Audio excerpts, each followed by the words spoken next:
The most beautiful, selfless act people can do, honestly, saving lives. You're doing all this stuff to be a parent, and then you still take the time to prioritize others ahead of you. Well, a mother could have all the money in the world, but without another mother's generous heart, this wouldn't pan out. Yeah, the milk is the medicine. At what point is the milk bank needing to step in?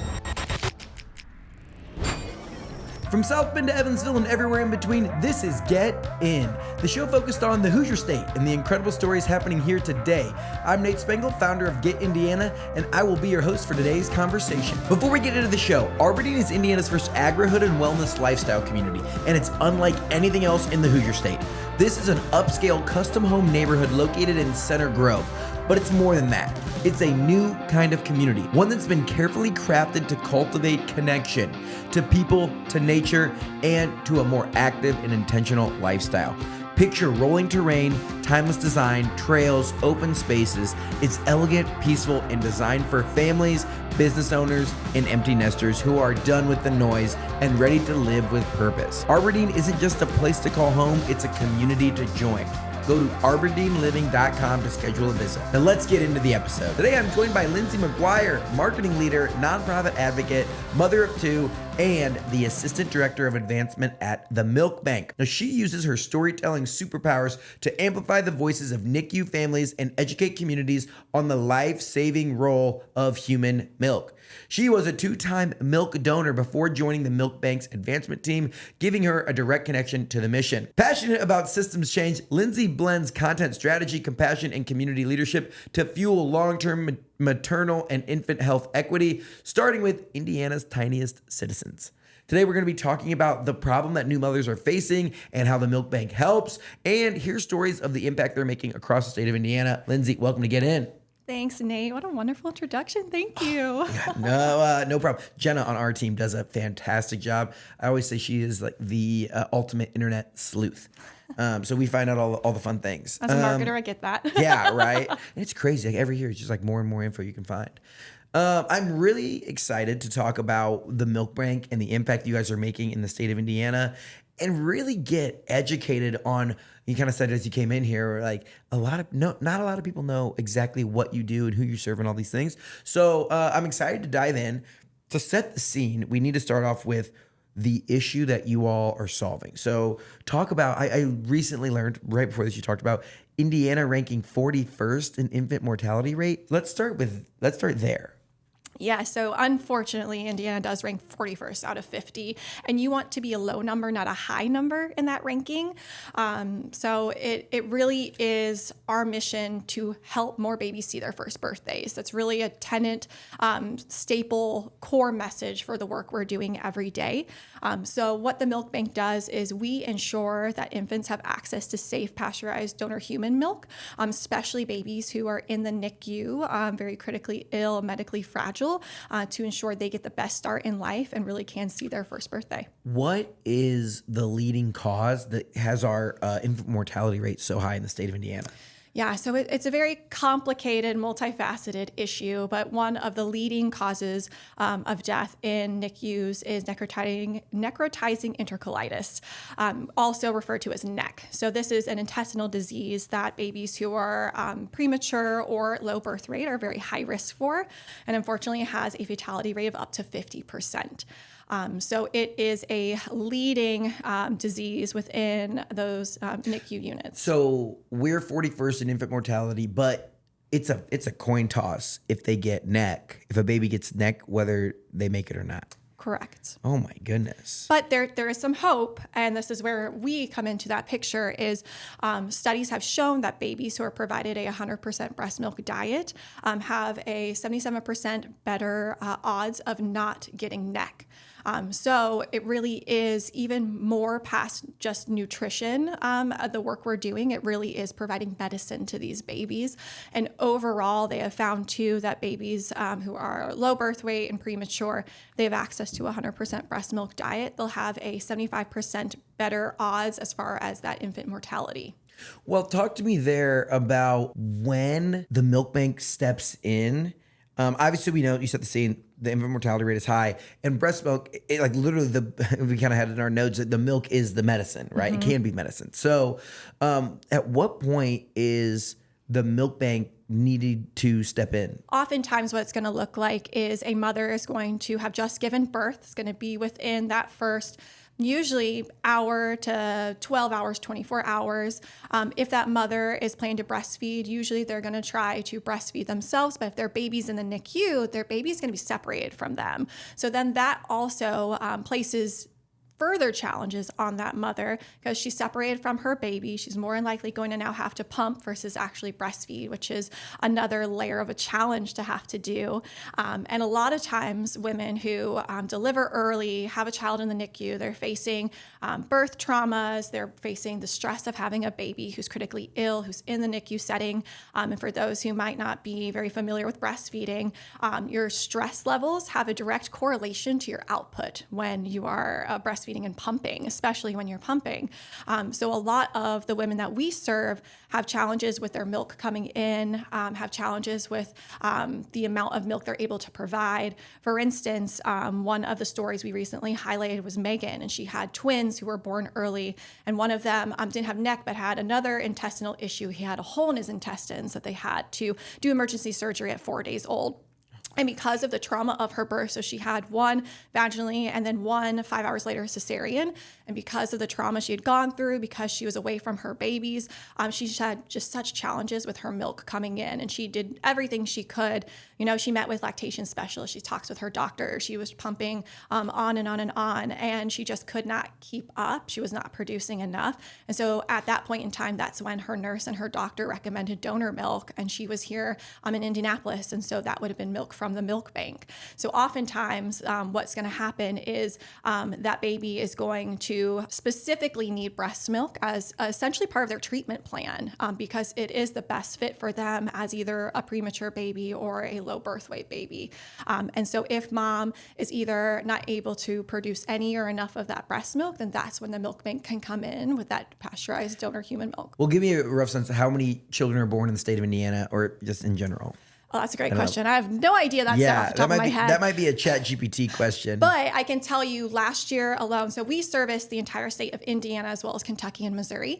Last year alone, we provided more than 600,000 ounces of pasteurized donor human milk. And to give you some concept of what does that actually mean, so for those babies we're predominantly serving, which are babies in the NICU, very young, very small, 1 ounce of breast milk is going to equate to up to 3 feedings.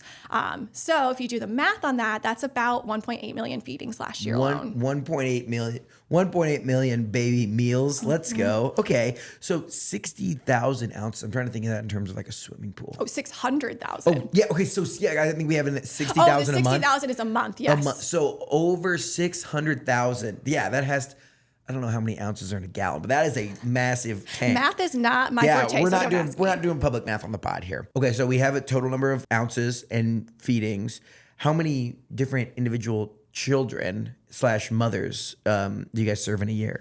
So that's a hard part where we can't actually tell you the finite amount of people we serve because a lot of the times our clients or our customers or the people that we're helping are going to be inpatient in a hospital. So we're not directly serving, Megan and Declan and Breck, the family I was talking about earlier. Yeah. The hospital is going to be who's providing them that donor milk through us. So a lot of the times we don't have any direct correlation of the number of infants and families because that hospital will put in their orders from us and then they have the donor milk to then provide as that medical intervention as needed. Got you. And is there a rough stat on how many mothers a year experience this challenge? One part of breastfeeding and nursing and pumping is, and probably women's health in general, is there's not a ton of research in a lot of those areas. So a lot of those stats are kind of just things you might know off the cuff or things you might just kind of generalize.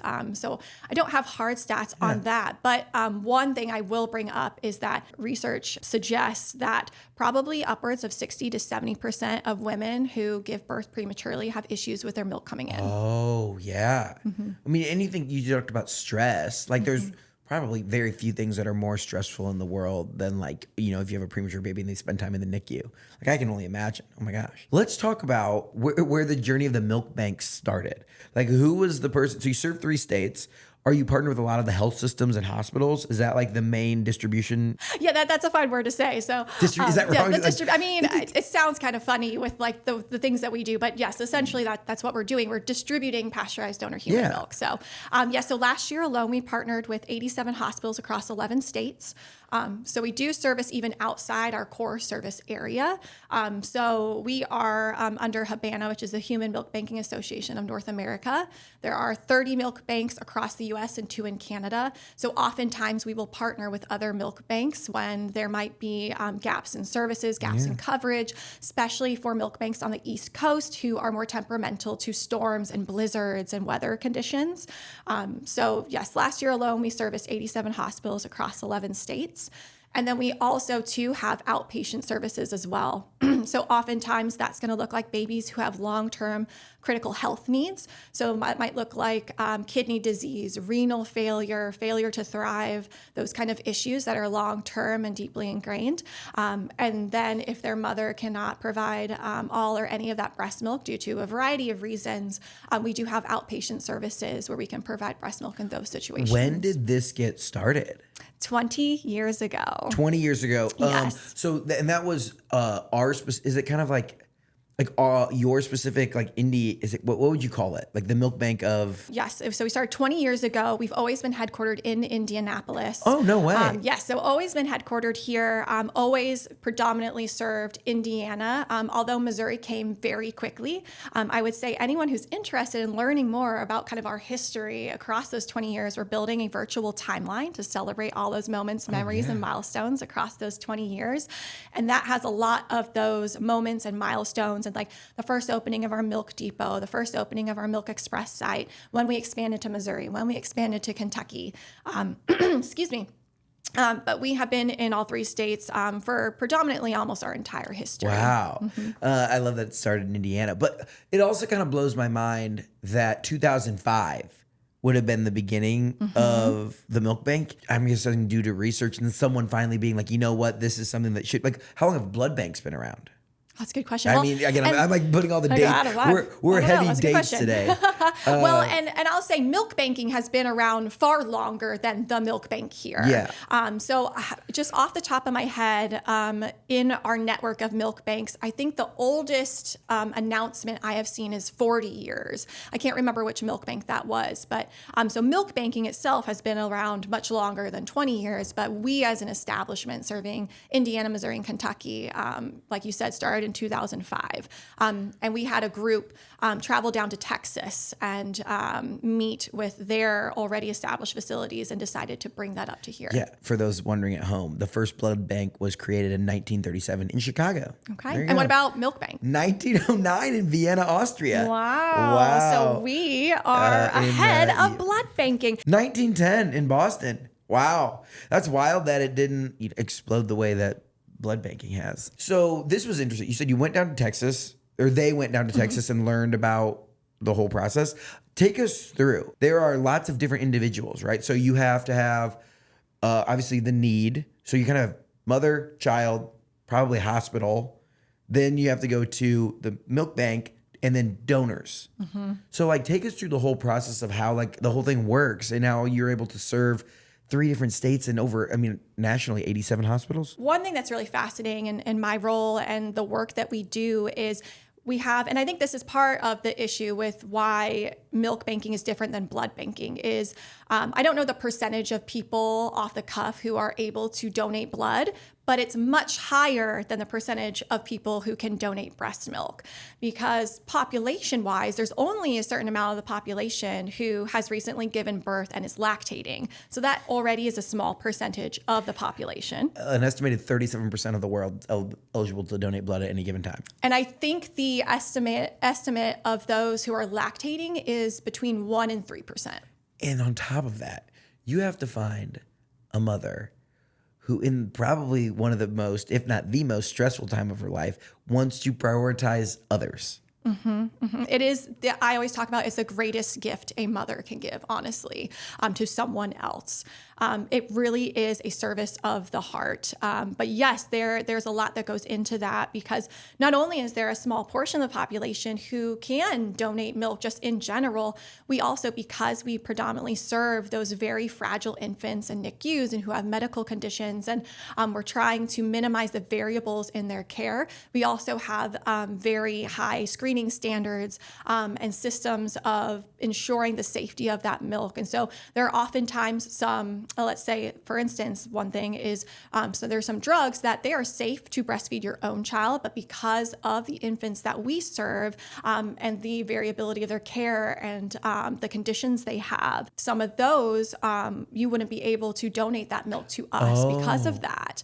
And again, it's that situation where, yes, it's safe for your own child, but because these babies are so fragile and they have such a unique care plan of their own, we have to minimize the variability of their treatment. Mother has baby prematurely, baby goes to the NICU, and breast milk is put into their treatment plan. So doctor then has to phone milk bank, or is it on site? And then how does the collection process work? From is someone out in the hospital hey, I know you just gave birth 2 hours ago, but would you help help another mother?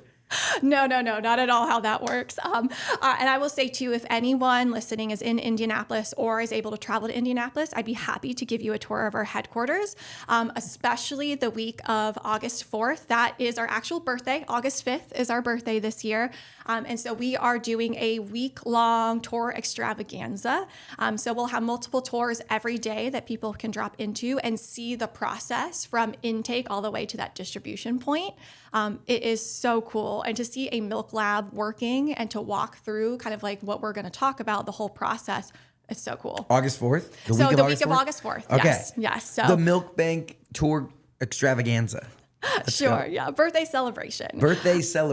But so what that process looks like. So first off, the donor process. So we have to screen more than 150 women every month to keep up with the demand for donor milk in the NICUs. Screening 150 women. And what's the acceptance rate of that? It definitely is a funnel, of course. So our process is first you fill out an interest form. Then how are you finding mothers that are interested? How are you getting the 150? Because obviously it's a great mission. It's a no-brainer when you talk to people and it's oh yeah, this is a thing.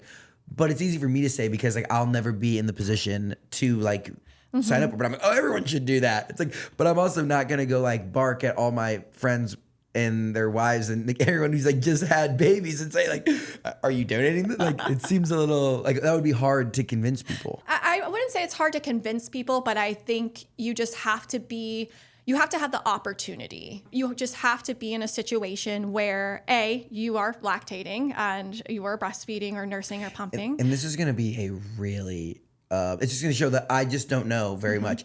How long is that window from when you have a child? And when would you stop? So it really depends on the woman. So for us, as far as our processes and our systems, once you become a milk donor, you can donate to us up until your next pregnancy or your child is 2 years old.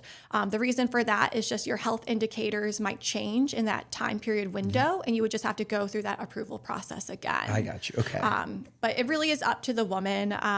So it's, some women might go 2 weeks, some might go 2 years. At what age of their child are most donors this is something that I want to be involved in? Obviously you said it's it's not 2 hours after they give birth. Again, it's so variable because every woman's breastfeeding journey is going to look different. And even from child to child, your breastfeeding journey can look incredibly different. So it really just depends on what that journey looks like for that woman. Some women are overproducers from the get-go and might be able to donate to us as early as 4 or 6 weeks postpartum. And is it they come into the facility and donate? So you go through that screening process. You do your interest form. From there, you do a screening call with our donor services team. They just ask some more in-depth health questions, kind of lay out the process, what to expect. From there, you do a blood draw that's going to test for 5 diseases that can pass through breast milk. From there, you do one more kind of more in-depth health questionnaire, and then your doctor or OBGYN will sign off and say, yes, this woman's healthy enough to become a milk donor. Once all those steps are complete, then you can become an approved milk donor. Usually it takes between 2 and 4 weeks, just depending on how quickly those healthcare providers get back, how quickly that mom wants to go through that process. And then from there, what it looks like is mothers have a few different options on how to get their milk to us. Freeze it in individual bags or individual blocks, however they see fit. Everything needs to be signed in at what date they pumped, just so we're aware of when that was. Then they can either self-ship directly to us if they're, so we have milk depots across our 3-state area. So we have Indiana, Missouri, and Kentucky across that. We have more than 80 across that 3-state area. You have more than 80 depots? Milk depots, yes. And so those are community-based milk depots where women can come and drop off their milk donations. So oftentimes those are going to be at hospitals, at WIC units, at local departments of health, areas like that, lactation specialists, things like that. So moms either have the choice to go and drop off their milk there. So for instance, our headquarters over on 82nd Street is a milk depot. We usually have between 1 and 4 donors walk through our doors every week. And in that instance, they just put all their milk that they want to donate into a big Ziploc. They get a donor ID number, so we can always ID the donor with their milk. And they come and drop that off, and then we take it and start that kind of, we'll talk about the process from there later, but on that donation journey. But if they can't access those milk depots for any reason, they have transportation barriers, there's not one local to them, for whatever reason, they can then also choose to self-ship. So either taking, so we'll send them materials to ship their donations. Yeah, I was going to say like the preserving it through transit, like that kind of stuff. Yeah, so they'll get a styrofoam cooler. They will get ice blocks that they will freeze for at least 24 hours before they ship their donation. And then they can either do a pickup order from their house or drop it off at their local UPS. Oh, an easy, pretty painless process, I feel like. Yes, and I've said, like it was said in my bio, I've been a 2-time milk donor, and that's how I found out about the milk bank. This is what I wanted to kind of transition into next. Was like, where did the milk bank come on your radar, and like, what was your process of? It just seems as though your donors are like the most generous people, because they're probably like, let's even say you have a 15-month-old, like you're doing all the stuff to be a parent. Like maybe it's your first time and you're figuring it all out, and then you still take the time to prioritize others ahead of you. I don't know. I think that's really cool. So where did it become part, like on your radar? It is really, truly the most beautiful thing. And that is why I've joined this org and transitioned into this work, because I was in tech for more than 6 years before this. And when this opportunity presented itself, I just, like you just said, it is just the most beautiful, selfless act people can do. And it is honestly saving lives. Yeah. And the fact that these women are doing something that's going to save lives, I mean, it gives me the chills every time. That's why I wake up every day and go to work. But going back to my own journey, I have racked my brain to try to think about how I first learned about the milk bank. And I cannot remember. Granted, I've had 2 kids, and that was 4 years ago almost that I probably would have first found out about them. Was it on your radar before you had children? Probably not, because I will share that before I had my first child, I was like, yeah, I'm going to try breastfeeding, but like, I don't know if it's going to work out. I don't know how long I'll do it. My initial goal was 6 weeks, and my stretch goal was 3 months initially with my first son, Miles. So I probably wasn't even thinking, wasn't aware, wasn't really like on my mind, just because I had done probably enough research and investigating to realize like how hard breastfeeding is and how challenging it is, especially for like modern working women, how hard it is to juggle all of that and to do all that. And also the idea of it, I just didn't feel like I would be into it just with all the things. And so I originally had very short-term goals, and that's okay, Luckily, it seemed to all work out well, and I ended up nursing my son up till he was 8 months old, and then pumped up until 13 months. That's your stretch goal. Like, yeah, blown out of the water. Sometimes your assumptions are very wrong on how things are going to turn out. But part of it is I had a very close friend and colleague who had a child about 3 weeks before I did. And I saw her struggling to keep up with her supply and be able to have enough milk for her daughter. And I think that kind of opened the door to me understanding, because I was very fortunate. I had challenges in the beginning with my son, and we had our own issues with breastfeeding. And I had to see a lactation consultant more than 3 times and just the whole song and dance. But I was very fortunate. I had a very strong supply the whole time. And oftentimes that's not the case. And so my very close friend had gaps in her breastfeeding with her daughter. And I think that made me realize, it's not, because it was my first child. I had no idea. And so I think that gave me the realization of, that this isn't what I'm experiencing is not always the case. And of course, as you research and read and look into it, you understand that it is just so different for every single woman. But I think that experience of just seeing her experience that was very different than mine made me realize, there is a need for donor milk. And that was more of a personal interaction versus it wasn't that she had a baby in the NICU in that situation, like we're fulfilling for the most part. But I think it did make me realize. Is there a solution for mothers that, like your friend? Yeah. So we actually do have outpatient services. So we have Milk Express sites where people can come and order bottles of pasteurized donor human milk from us. Oftentimes, people using our Milk Express sites are going to be those who have children with medical issues, a necessity or a need, prescription from a doctor for breast milk. And for whatever variety of reason, again, mom isn't able to supply all or any of that milk. That's priority one, yes. Right? If you think it's like kids who their doctors are saying this is what they really need. And our priority is always going to be those NICU babies. Yeah. Because for those babies, again, coming back to how we started this conversation, that breast milk's not only nutrition, it is medical intervention, it is medicine. So that's always going to be our priority. But we are lucky enough that we're able to have these Milk Express sites to further expand access to that pasteurized donor human milk. Again, oftentimes for children who need it in a more medical necessity, but it is also an opportunity if women need bridge milk, if women are trying to meet those breastfeeding goals and have a few gaps to fill. Research has also shown if women have access to donor milk in that first kind of 7-day postpartum window, their breastfeeding success rates can go up by 60%. One of my friends just told me about this. Their child was in the NICU and they were separated for 5 or 7 days or whatever. And that like success rate is harder when you do try to go breastfeed after they get out of the NICU. That's just like, talk about, added stress, additional, like the whole 9 yards. Oh my gosh. You hear about this from your friend, but just understand that there are challenges that arise and it's not the same journey for all women. Where gets you to actually take action on this and look up the milk bank or fill out a form or show up at a place and do the thing? I think for me, I just realized that I have this milk in my freezer and I knew at some point, Miles is not going to drink all this milk. It's clear that I have more than enough. I don't need to have this all. I don't need to have this reserved in my freezer just sitting here that's not doing any good for me and my family. And so then I think at some point, and again, I just cannot remember what was the connection point of realizing that I guess probably what I did, and data shows me this is probably what I did, honestly, but our biggest channel, you asked earlier, how do we get in front of people? How do people find us?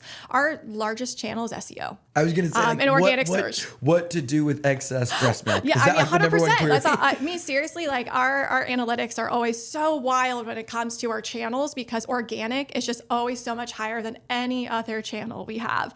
But yeah, so probably what I did is I Googled, where can I donate breast milk? And that's probably how I found out about the milk bank. Are there multiple milk banks?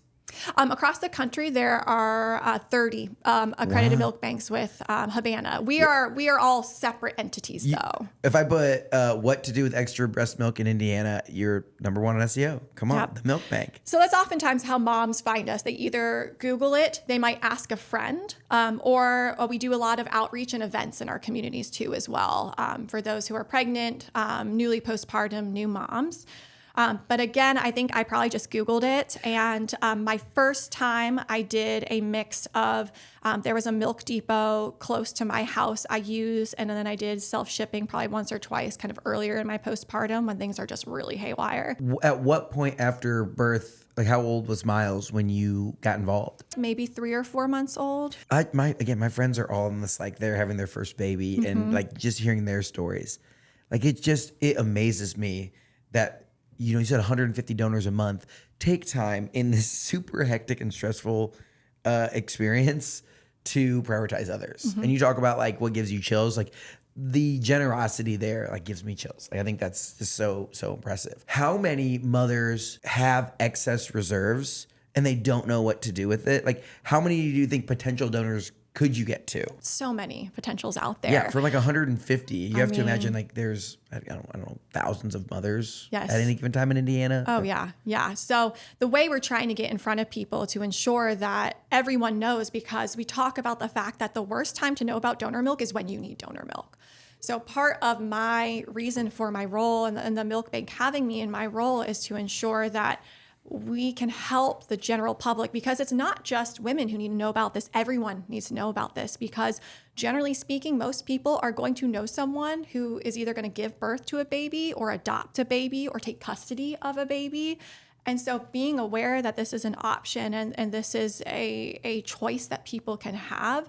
I mean, everyone should know. Oftentimes when I'm at public events more that are like health fair focused and it's more of a diverse audience, some people will walk by our table and be like, oh, I'm out of your, range, or like, oh, I'm over that part of my life. It's like, but are your kids having kids? Like, are you having, grandchildren in your life? I don't know anything about being a parent or having a child, or especially not breastfeeding a child. But I'm curious, just from my like perception of it, do you run into mothers that might, like, it's a sensitive topic to talk about. It's a journey and it's different for everyone. And it's like there are mothers that have a difficult, challenging time, and then they have to talk about that. And like obviously when you do it in the safe space of talking with your doctor, it's like HIPAA compliant. Like no one's going to know about it. But like their friend might not know that has a surplus that they can donate it, because their friend maybe isn't that open about talking about the challenge. Well, obviously, do you run into like the mothers that are on the receiving end, the ones that are willing to share their story, can make a huge impact? Because it's like you talk about everyone knows someone who probably has been on the receiving end, but I actually couldn't name a single person because I've never had that conversation. If that makes sense. Yeah, I will say it has been fascinating since I've started in this role and joined this organization, how often now people tell me, oh my gosh, my child had donor milk, and I'm so grateful for it. Because you're right, oftentimes it's not something we just bring up in casual conversation, especially if you don't have kids of your own and you're talking about like births and kids. Like is that in the postpartum? In the young mom circle, would you say it's like that is not like a taboo thing to say? It's like, oh, like this is the experience? So I think it depends on the person. There's definitely still stigma attached to donor milk, for sure. There are definitely some people out there who think it's weird, who don't understand the purpose or why you would do that or like how that works. And I also think people don't know about the processes we have in place and the standards and the safety practices. We are accredited and regulated by Humana. We are registered with the FDA because we're technically a food product. We have a 7-step process as far as from that intake of that donation to that distribution. Yeah. Again, this is just showing that I just don't know anything, and I'm really excited to learn about it and like sit here in the seat. I love these conversations because these are the best conversations, because probably 85% of the population is just like, yeah, right. And it's like, I'll be everyone's guinea pig and ask the or probably on your side, like, oh gosh, this guy's asking this question. No, I love it. Like, I love it. Ask them all. You're sitting there and it's like your friend is like, oh, I'm having trouble. And it's like, the immediate thought was just like, well, if I have extra, like, you just want some of this, like giving it like directly to someone. And it's like, well, actually there needs to be all of this 7-step process to make sure that like that it is receivable and like you can use it, like, so it's not just like you're going out there and like directly going, okay, here, take this, friend, like you need it, like whatever. And informal sharing is a thing. And is probably, it really? Yeah. Oh yeah. Informal sharing is a thing. And probably a general percentage of our donors probably do both. Become a donor for us and also informally share. And there's all sorts of ways you can informally share. Us, we have to go through all those steps and processes and safety checks because we are serving the most fragile infants. And that is why we need to do what we do. And we have all those steps in place across that pasteurization process. Because again, those babies have their own pharmaceutical makeup already. So they need to have all those variables minimized in any other area of their care. And so for informal sharing, you're probably not going to go and try to find somewhere to pasteurize your milk to then give to your friend. But for us, because those babies we are serving are so fragile and have their own medical conditions, they could be facing neck or things like that. We have to go through these steps and these processes and these safety checks to ensure the safety. Because again, it's not just nutrition, it's medicine. So you said SEO is the number one way that people find you. That makes sense. Other than that, rather than like someone opting in, they're kind of like, they're exploring this already. You like have tabled like different events and some interesting events too. Like where are the other places that you're getting in front of recent moms that are donor eligible? Yeah, so those milk depots are a huge help to us, and the Milk Express sites as well, because they are usually going to be embedded in community organizations where our direct population is going to be. So again, those WICs, the Department of Health's, hospitals, lactation consultants. So our depots are a huge part of us being able to connect with that audience of soon to be and or new moms. And then of course, like families beyond that too. Again, events and doing a variety of events, getting in front of not only those families who are expecting or have recently welcomed a child, but just the general public as well. Because again, just we are so not well known in the general sphere. So just being able to have even opportunities like this is a huge win for us, because I bet you there is a majority of your listeners who are like, the milk bank, what is the milk bank? Like, you know, and I get that 9 out of 10 times. Well, you're the only reason I had ever heard about this. Like coming from tech, and that's something you don't see super often. Like someone to be convicted enough to leave the like tech, that kind of job, to go work at a nonprofit.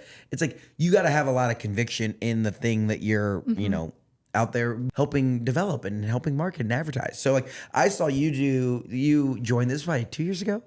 6 months ago. 6 months. Oh, time flies when you're having fun. So that's like crazy, because I feel like you've made such a big impact of like bringing, at least in the circle that I run, like on the LinkedIn circle. Like I had never heard of the milk bank on LinkedIn. So like seeing that come into, that LinkedIn tech circle is really, really cool. And so that part's working. I will say that. I want to take a minute to tell you about my friends at JC Hart and the opportunity that they are giving to Get In listeners. They are offering summer savings of up to 2 months off of rent at these brand new communities: East Bank in Noblesville, The Edge on the north side of Indy, and Wheelhouse in Westfield. If you're looking for an awesome place to live, you need to hit up my friends at JC Hart. Go to homeisjchart.com/Nate and check out all their cool properties. Or if you know someone that's looking for an apartment here in Central Indiana, send that link to them and JC Hart can take them on a personalized tour. You know me, I'm all about Indiana, and JC Hart is as Hoosier as it gets, and they do some amazing things in our community. And they also wanted me to let you know that they are always looking for awesome people to join their team. They just made the list of best places to work in Indiana for the 13th time. Check out their open positions at homeisjchart.com. Now let's get back into the episode. Another thing you're doing to help increase awareness is actual milk drives, right? Like you hosted Allen County, Clark County, Lake County, Marion, Monroe, Tippecanoe County? Yes, so we had a partnership with the Indiana Department of Health and Indiana WIC. What's WIC? Women, Infant, and Children. Okay. So they provide supports and systems for new moms and their families. And they provide a lot of breastfeeding support, breastfeeding access, things like that. So that's how they kind of work alongside with us, because a lot of WICs have a goal to improve breastfeeding rates across the state. Nice. Okay. But yeah, so we partnered with them to do some virtual milk donor drives. So essentially the goal of this was to raise awareness about becoming a milk donor. They were just virtual Facebook events that we just did, some marketing and advertising around. And essentially it was to help women just bring visibility to becoming a milk donor. And we ran it during National Volunteer Month because, again, it is one of the most impactful acts of service a mother can do. So that was really how we packaged that idea. And the piece that I think is really interesting, and you kind of hit the nail on the head earlier when you said the last time you want to learn about milk bank, any milk donation is when you need it. It spans all socioeconomic classes, right? It's like none of us can know whether you're going to be in the NICU and need this, like whether you're the richest person or have the least amount of affluence. And so everyone having to like step up and do their part, regardless of if like, you know, some people are like, oh, I can't donate $1 million a year to XYZ charity. But like all of these mothers in this space are like that's the thing. Recipients aren't necessarily the lowest socioeconomic class or the highest it could be anyone.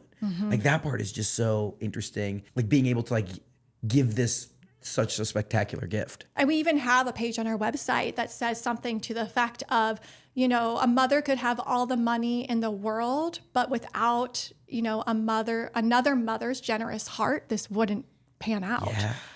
So it really, again, all comes back down to those milk donors, you know, and they are the champions of the work we do. And without our milk donors, we would not be able to do any of this. And so that's why they are so special. And I'm so focused on ensuring that we tell their stories and we talk about them. And one thing that is my absolute favorite, and of course, every donor story is special to me. But one that comes to mind right now is we had a mother who had twins and they were born prematurely and they received donor milk for, I want to say 2 or 3 days while her supply was coming in. And now, I don't remember how long it's been now. I want to say either like 3 or 6 months, but now she's a milk donor to us because she's like, I saw how impactful it was when my children received donor milk. And now that I have the capacity to do it, I want to give to another mother who might be in the same situation I was. Yeah. It's just so beautiful and like so full circle. The amount of like 150 donors a month, I wonder how many lives that's impacting on the other end. Because you could be, like you said, 3 ounces is a feeding, right? 1 ounce can be up to 3 feedings. Yeah, 1 ounce is 3. Like that is, that's wild. Like, you know, like, I don't know the term, but it's like 8 ounces of this could make a huge impact. Like so many different lives. Well, and that's really why we talk about every ounce counts. Like it can kind of seem like a silly little sayings, but it actually is truth in the work we're doing. And there's also a connection into the donor side for that every ounce counts. So we do not have a minimum donation requirement of our milk donors. So for any mother who has excess, whether that's 10 ounces, 100 ounces, 500 ounces, whatever it might look like we want to be equitable and inclusive for those moms. And so if you're compelled to become a milk donor, we want to welcome you to that, no matter how much you have to give. You can dive into the impact report a little bit. And Sure. are there any like amazing stats or anything fun from the 2024 Milk Bank Impact Report? Yeah, so I'll start with a story because everyone just loves stories. So this is little baby Charlotte here. So she was born 6 weeks prematurely, and unfortunately due to the trauma of that birth and because she was separated from her daughter, her mother's name is Lindsay, so her milk never came in. And so Charlotte had, obviously she was premature, she was low birth weight, had a few health challenges to begin with, and received donor milk. And now she is thriving, and she actually added her story to our timeline. She put a picture of Charlotte at her birthday, and it is so cute. And just being able to know that Lindsay having access to that donor milk for Charlotte changed the trajectory of Charlotte's life.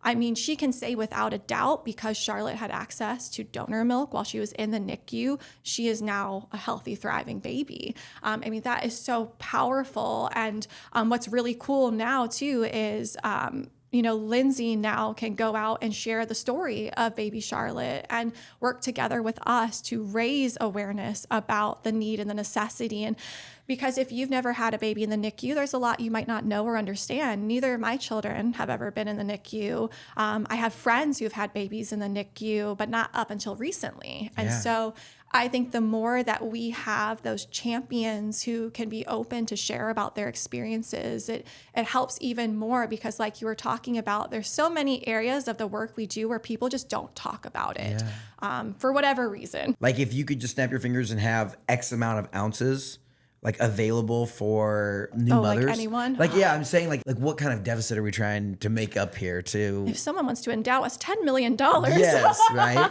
Well, and that's another question that I wanted to ask as well. Obviously you need, like the whole thing runs on milk donors, but also like, there's also staffing and like my question that got me on that lens was who pays for the shipping back to the milk bank? So milk donors never pay a cent for anything. Yeah. So milk donors never pay for anything that they're doing with us.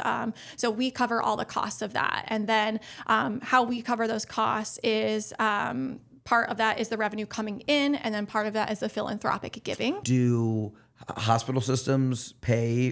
Yes. So generally the hospitals will purchase that milk, and then that milk will be accessible from that hospital. And usually it's going to be first and foremost in that NICU, but also available probably on their postpartum ward as well as a feeding option for moms who plan to breastfeed and might need just a little bit of that bridge milk in those first few days. And then another big part of that is going to be philanthropic and grants. The thought of like, shipping. And it's like... shipping costs are insane. Yeah. So someone out there, like a guy could just be like, okay, here's $50 or whatever. And let's say if it's $10 to ship it wherever it needs to go, it's like great. Like 5 new donations just got funded with your $50. Yes. Philanthropic funds are what make our work possible. I mean, without them, we probably wouldn't be able to function at the capacity we're at. We believe we're one of the top 5 largest milk banks probably in the country. That's just awesome. from the amount that we are doing on a monthly basis. Like you were talking about, we're doing an average of about 50 to 60 ounces every month. But yes, those philanthropic funds are crucial to the work we do. Is that 50 or 60,000 intake or... That's shipping out the door. Output. Okay. So on an average month, we're going to be doing 60,000 ounces out the door. So that's going to equate to about 180,000 feedings, up to 180,000 feedings. Gosh, that's such an impact. Yes, it's amazing. Are there other stories that have just really resonated with you that have kept you in this line of work versus like, you know what?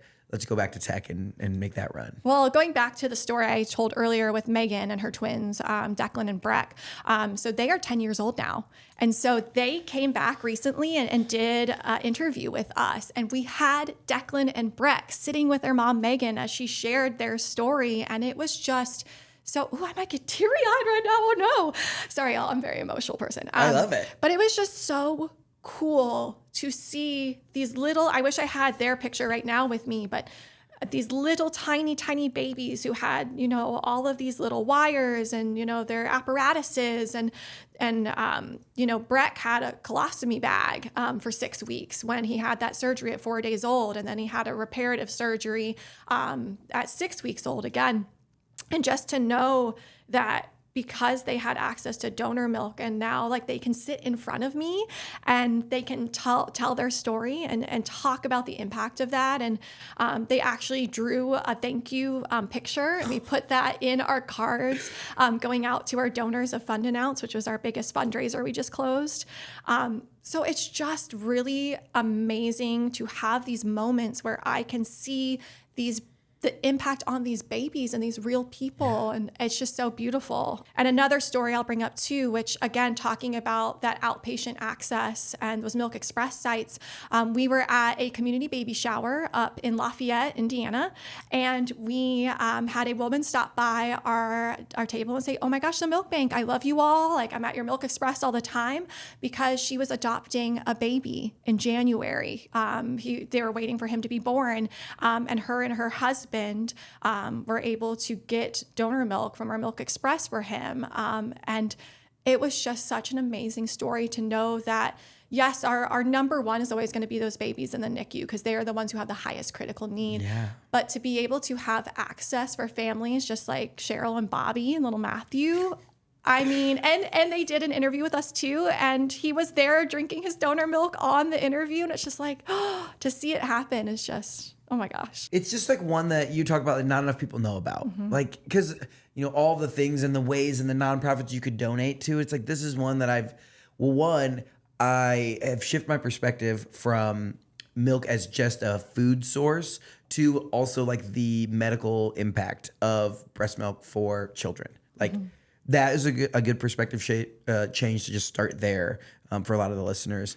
And also just like the impact of, every ounce counts. Like 3 or 1 ounce could be 3 feedings. You think like a NICU baby is so small. So like, a third of an ounce. It's like, wow. And one thing I'll bring up too with the point talking about understanding the medical side of it and the nutritional side of it is in our kind of system and processes, when we're working on those donations, one thing we do is we actually pull together the milk from 3 to 5 different women. And there's 2 core reasons we do that. So first, it's to ensure the holistic health of that milk. So every woman's breast milk is going to be different. And even an individual woman's breast milk will be different according to the time she pumped or breastfed, the season she is feeding in. For instance, in summer, oftentimes breast milk will have a higher percentage of water because your body knows that your baby has a higher possibility of becoming dehydrated because it's hot. So breast milk science is so crazy, y'all. The body really is amazing. Holy, I had no idea about that. But again, so we pull together milk from 3 to 5 women to ensure the holistic health of that milk. So the highest percentages of fats and proteins and things like that. And we don't do anything to manipulate that. It's just how the cards fall. But we do have a nutritional analyzer that will take a sample of every batch and tell us the readings of that. So everyone knows what's in that milk. And then the second reason for that, again, the magic and power of breast milk is it's going to pass those immunities to those babies. And so pooling those women's milk together is going to ensure the maximum amount of immunities for that baby. Because again, when you're born prematurely, your immune system is essentially zilch. Yeah. And so having that many women pull together, it's going to increase the amount of vaccinations they've likely had, as well as exposure to diseases now that they have immunities too that's passed through their breast milk. Are there other like common questions that you get that I'm missing? Like something like, oh, especially for like, let's say 28-year-old guys that don't know anything about anything. Like, are they like, oh yeah, people always want to know about X, Y, or Z? So what do you think is the average calories per ounce of breast milk? 10 calories. You're close. So an average ounce of breast milk will be 20 calories. 20 calories. But it can be as high as 24. But 24 calories for a little tyke, like that's a big impact. Oh, huge. Yeah. Huge, massive. Okay. Another this one. Is fun. So breastfeeding moms, nursing moms, pumping moms who come in and do our tour, one common question is, oh, you can refreeze the milk. Like I'm always told, once you've thawed your milk, you can't refreeze the milk. Well, the reason why we're able to refreeze is because it's pasteurized. So the threat of refreezing your milk after it's thawed is that's when bacteria can grow. But because our milk is pasteurized, that essentially eliminates that risk there. How long will breast milk stay good frozen? Oh, that's a great question. So frozen breast milk has a shelf life of a year if it's in a deep freezer. If it's in like your normal, like run-of-the-mill kitchen freezer, it's up to 6 months. And then like those kind of big rectangular deep freezes, it's up to a year. How much breast milk did you have when you realized like, I'm probably pretty good here. Like I could probably like go give some of this to someone else. Yeah. I mean, I've had enough. It's like you open the freezer and it's like you start to have like more breast milk and less food, and you're like, what? We could probably. That's usually how it goes. Are there other like common misconceptions or things that people miss or need to know about the milk bank? Just understanding the systems and processes we have in place to ensure the safety of this milk. Yeah. Again, we are serving the most vulnerable, tiniest infants and really setting them up for success for the rest of their life, really, if you think about it at the core of it. And so once we intake those donations, there's so many steps and checks and balances and processes that we follow. So just knowing that that is happening and there's reasons why those things happen. Yeah. And all of the reasoning behind too our donor screening processes and our health screenings and our pasteurization process and the fact that every batch we send a sample to a third-party lab just to ensure, again, that other final safety check there because these babies are so fragile. How long is it from collection to feeding? Going to all depend on when that milk was pumped, because obviously with our inventory, that's going to be what dictates when that milk is processed, for lack of better terms. But once that processing starts, it's going to take about about 2 to 3 days for that milk to go through that entire process. Okay. Well, hey, thank you so much for coming on and sharing all the amazing things y'all are doing at the milk bank. We have a couple fun segments here at the end that I'm really interested to get your perspective on this first one. This is our Younger Years segment. It's brought to you by our friends at Or Fellowship. They're a great organization here in Indiana helping develop young business leaders across the state. You spent 6 years in tech and then in the last 6 months have transitioned into the nonprofit work. Lindsay, what advice would you give to your 22-year-old self? I was one of those people that was very, very entrenched in the idea of it's not who you know, it's what you know. Dead wrong. That's dead wrong. Wait, you were Wrong. you thought it was about what you know. Yeah, I was very much when I was in college. I have a degree in journalism. I went to Mizzou. At that time, I was very much of the thinking of, oh, it's about my skill set. It's about, my creativity. It's about the things I've done and the ways I'm growing and my skill set. And yes, that is part of the equation. But so much of your opportunities are based on your network. And who you know plays such a role in the doors that open for you and the access you have and the platforms you have. The reason I'm sitting here is because of my network. Oh, I would yeah. not be here otherwise. Yeah.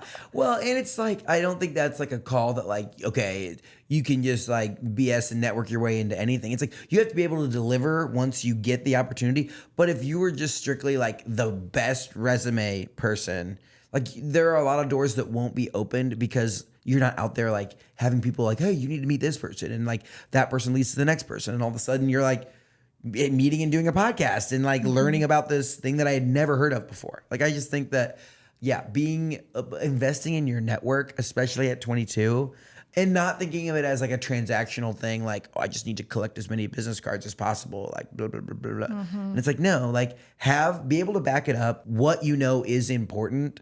But then it's like pair that with who you know, and you're just a recipe for success. It's a scale balance, right? You can't have one without the other and think you're going to be successful. It definitely has to be a mix and match of that. That's really good advice, especially coming from someone who's like, oh no, I just want to be the best. Like what I know is have that be the best. So we ask these 3 questions to everyone who comes on the show. We get to learn a little bit more about the state of Indiana. First thing, will you serve Kentucky and Missouri? So if you were talking to one of those 2 states, what's something the world needs to know about Indiana? I'll come from my own personal perspective because I am an Indianapolis transplant. So I grew up half on the East Coast, half in Missouri.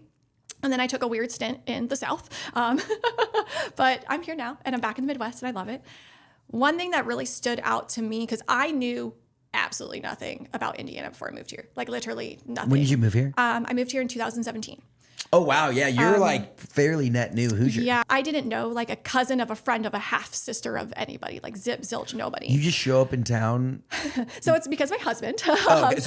So we had a reason to move here. So my husband started residency here and that's what brought us here. So I relocated to the South. My husband was in med school in the South. And then I was able to get his first choice residency, which I'm very proud of him about. And he chose Indiana? He chose Indiana. Hell yeah. So there's the win. There's a big win.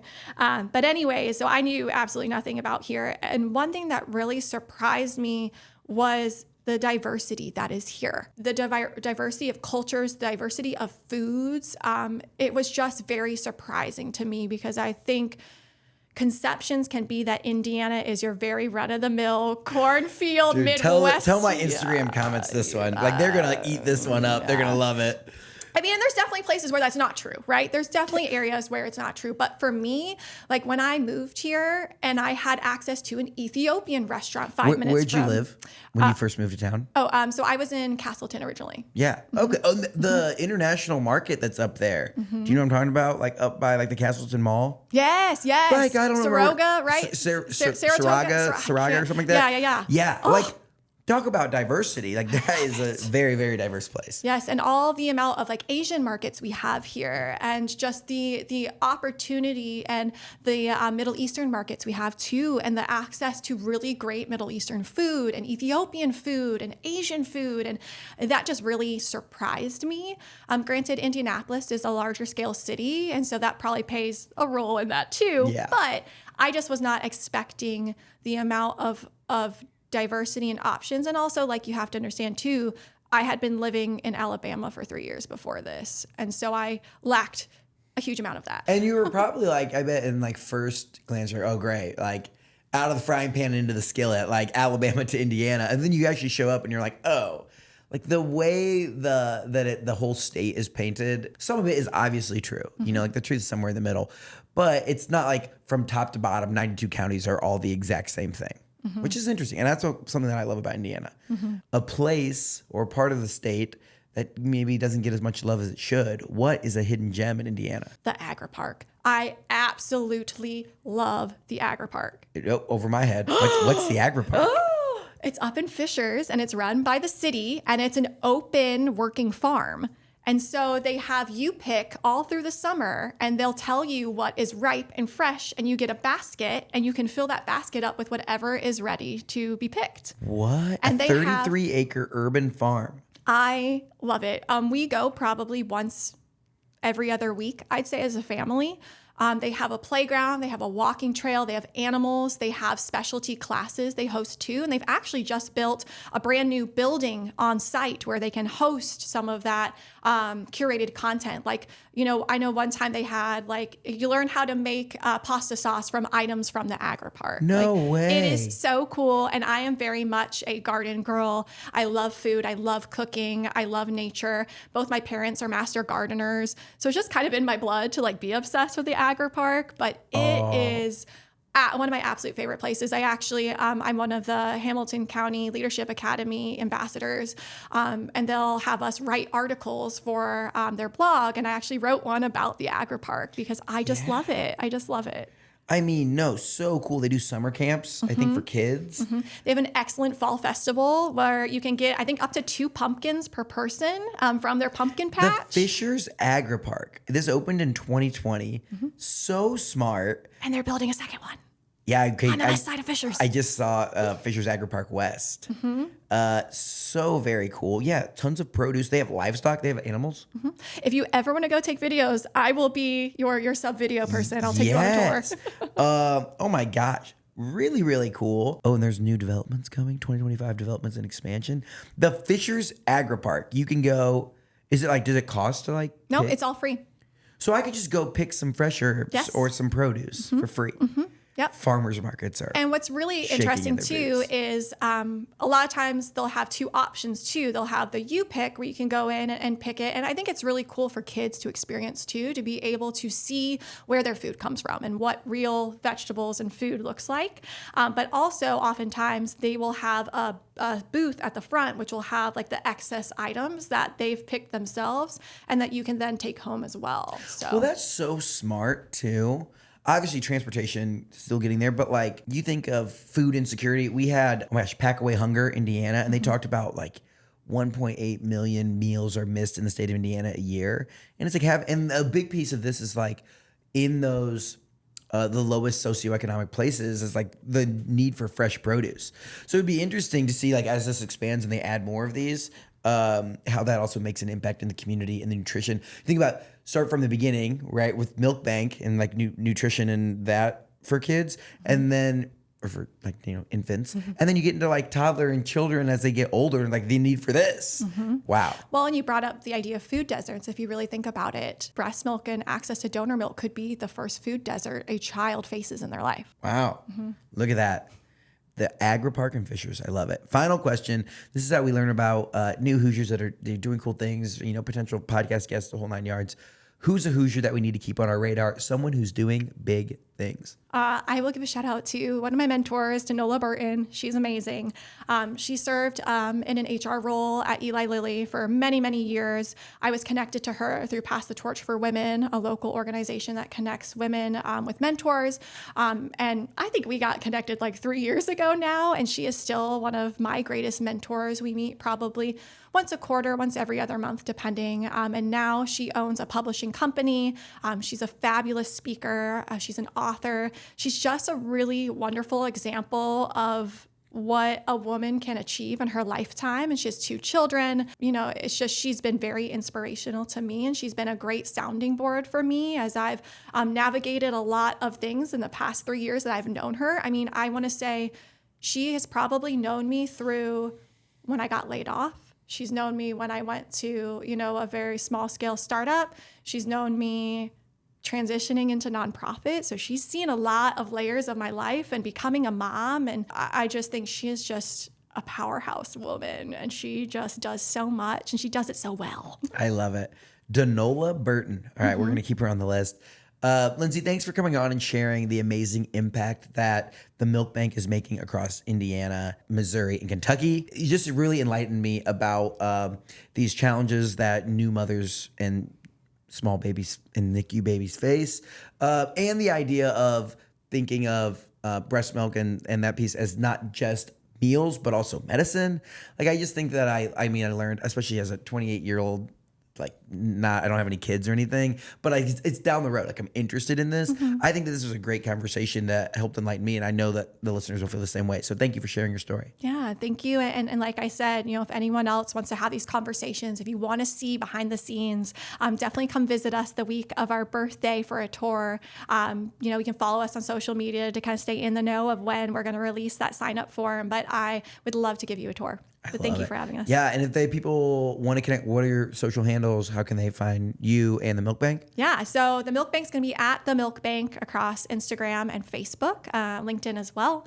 And then for myself, if you want to connect on LinkedIn, I've held on to my maiden name on LinkedIn, and just now it's too late, and I'm like, whatever. So if you type in Lindsay McGuire, you'll find me, but my hyperlink will be Lindsay Latteroux. So don't be spooked by the French maiden name still on my profile. But LinkedIn's the best place to connect with me. Sweet. Thank you so much for coming on, and we'll talk to you soon. Yeah, thank you. Thank you for listening to this episode of Get In. If you like what you heard, make sure you leave us a review wherever you listen to podcasts. This show is made possible by our friends up at Sweetwater. Whether you're looking to start a podcast or take your content to the next level, click the link in the description to see all of my gear recommendations at sweetwater.com. If you want a behind the scenes look at everything we're doing across the state, make sure you follow me on Instagram and TikTok at Nate Spangle. Thank you so much for listening and being part of what makes the Hoosier State great. We'll see you next time here on Get In.